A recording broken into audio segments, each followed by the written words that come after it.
News scan മീഡിയയുടെ പുതിയൊരു വീഡിയോയിലേക്ക് സ്വാഗതം. ക്ഷേമ പെൻഷൻ ഗുണഭോക്താക്കൾ ഈ ഫെബ്രുവരി മാസത്തിൽ അറിഞ്ഞിരിക്കേണ്ട പ്രധാന അറിയിപ്പുകളാണ് നിങ്ങളുമായി ഷെയർ ചെയ്യുന്നത്. ജനുവരി മാസത്തെ പെൻഷൻ വിതരണം അവസാന ഘട്ടത്തിൽ എത്തി നിൽക്കുകയാണ്.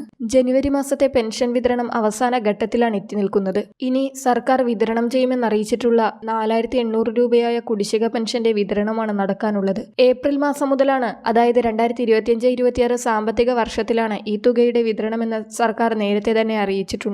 ഏപ്രിൽ മാസം മുതൽ ഈ തുക സർക്കാർ വിതരണം ചെയ്തു തുടങ്ങുന്നതായിരിക്കും.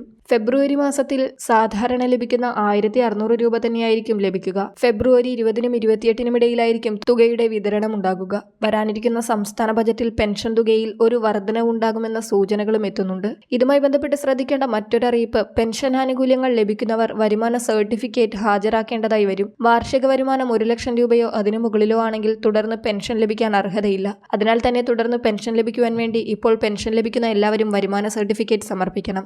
അടുത്ത സാമ്പത്തിക വർഷമായിരിക്കും ഈ രേഖകൾ സമർപ്പിക്കേണ്ടത്. അതായത് 2025 ഏപ്രിൽ മാസത്തിന് ശേഷമൊക്കെയായിരിക്കും വരുമാന സർട്ടിഫിക്കറ്റ് ഹാജരാക്കാനുള്ള നിർദ്ദേശം എത്തുക.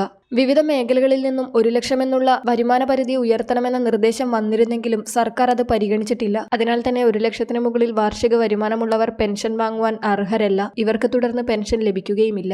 മാത്രമല്ല, ഇതോടൊപ്പം പെൻഷൻ വാങ്ങുന്ന സ്ത്രീ ഗുണഭോക്താക്കൾ ശ്രദ്ധിക്കേണ്ട പ്രധാന അറിയിപ്പുണ്ട്. 60 വയസ്സിന് താഴെയുള്ള വിധവ അവിവാഹിത പെൻഷൻ വാങ്ങുന്നവർ നോൺ റീമാരേജ് സർട്ടിഫിക്കറ്റ് ഹാജരാക്കണം. ആധാറിന്റെ കോപ്പിയും കൂടി ചേർത്ത് വേണം ഇത് അതാത് പഞ്ചായത്തുകളിൽ ഹാജരാക്കേണ്ടത്. പെൻഷൻ ആനുകൂല്യങ്ങൾ മുടങ്ങാതിരിക്കുവാൻ ഇക്കാര്യങ്ങളെല്ലാവരും പ്രത്യേകം ശ്രദ്ധിക്കുക. വളരെ പ്രധാനപ്പെട്ട ഈ അറിയിപ്പ് മറ്റുള്ളവർക്ക് കൂടി ഷെയർ ചെയ്യുക.